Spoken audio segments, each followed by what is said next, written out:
কাৰ্যালয়টো আপোনালোকে কিয় ভাঙিলে এতিয়া? কাৰ্যালয়খন ভাঙাৰ আমাৰ মূল কাৰণ এটাই আছিলে, আমাৰ গাঁৱৰ এটা ট্ৰেন্সফৰ্মাৰ বিচাৰি আছিলোঁ বিধায়কৰ ওচৰত। কোন বিধায়ক?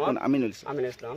তেখেতে সেই গাঁওখন আমাৰ পোহৰাব পৰা নাই, ট্ৰেন্সফৰ্মাৰখন দিয়া নাই বুলি পোহৰাব পৰা নাই। কিন্তু আমাৰ নতুন ৰাইজৰ দলৰ মেহবুব মুক্তাৰে আমাক এই গাঁওখন পোহৰাইছে।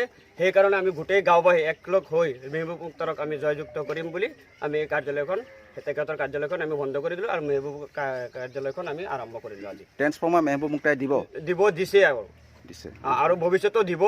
এনেকুৱা মানুহক আমি নিৰ্বাচিত কৰাটো আমাৰ প্ৰয়োজন।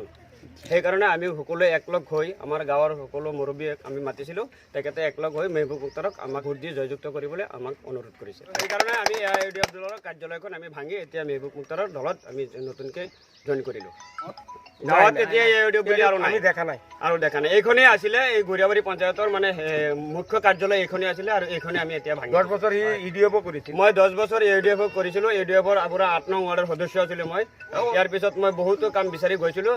যিকোনো কামৰ কাৰণে যাওঁ, বিধায়কে আমাক পইচা লাগে, আগতে পইচা দিব লাগে, তাৰপিছতহে কাম। সেইকাৰণে আমাৰ ৰাইজে অসন্তুষ্ট হৈ আৰু এই মানে AIUDF দল আমাৰ গাঁৱত নাথাকে বুলি ৰাইজে চবেই একলগ হৈ কৈছে যে এতিয়া AIUDF দল আমাৰ গাঁৱত থাকিব নালাগে। আমি নতুন দল নিৰ্বাচিত কৰিছোঁ, সেইটো হ'ল ৰাইজৰ দল।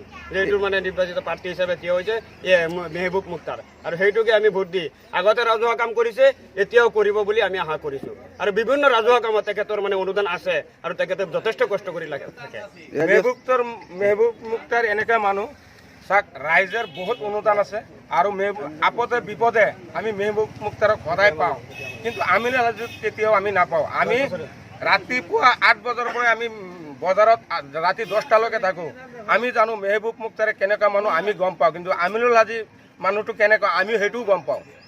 কিন্তু সেইকাৰণে ৰাইজৰ দূৰত